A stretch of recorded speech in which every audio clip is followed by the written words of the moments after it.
Today, I'm going to show you how to create an illustration using watercolor and fine liner Sharpie of a hummingbird and your favorite flower.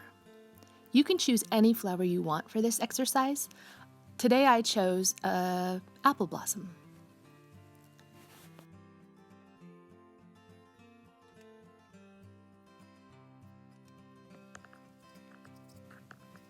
After you've created your illustration, saturate the whole surface of your watercolor paper with water.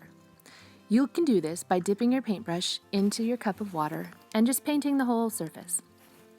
Then, while it's still wet, add layers of color until you have a background that is blended and whimsical.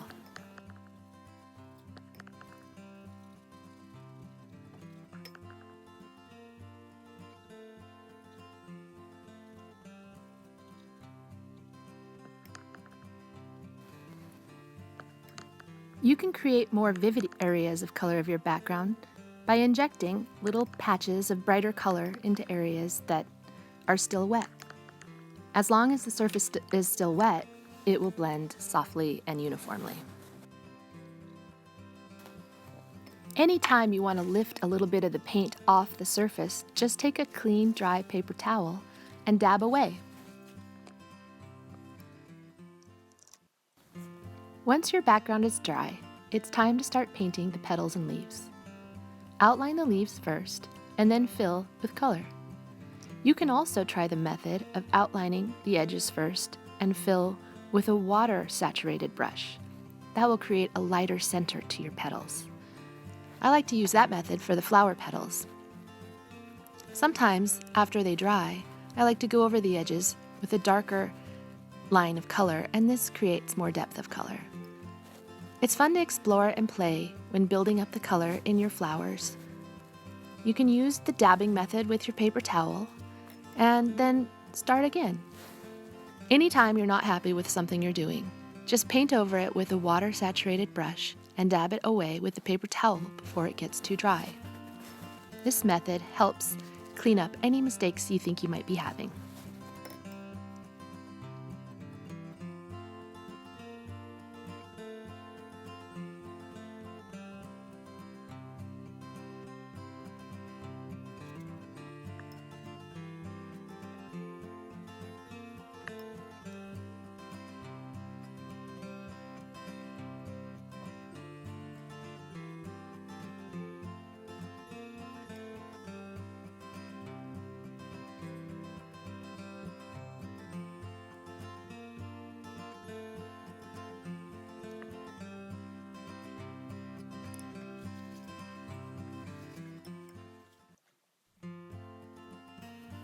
For the flower petals, I outline the edges with a fuchsia-colored paint and then dip the brush in water and paint the center. Sometimes I like to let the paint blend all by itself and not overwork it too much, especially with watercolor. Watercolor has a mind of its own, and it's fun to watch and see what it decides to do.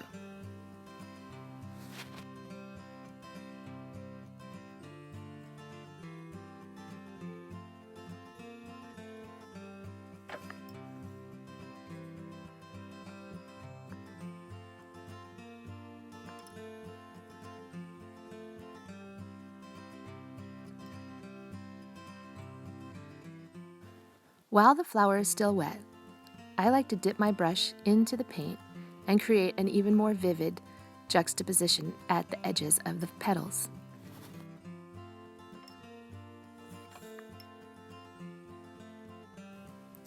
Paint the branch with light black.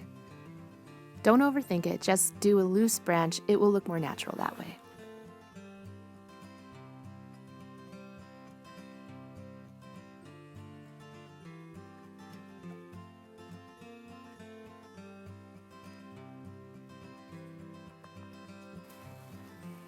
And finally, the part you've been waiting for.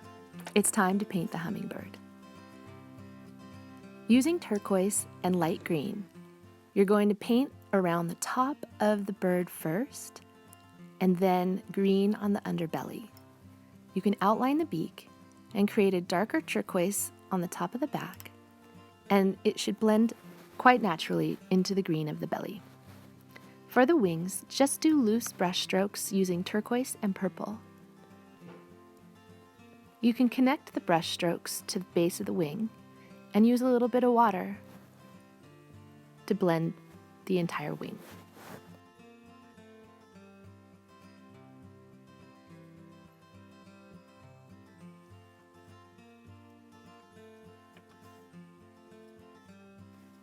I had a little bit of purple left over on my brush, so I decided to outline the petals of my flowers to create a tiny bit of emphasis.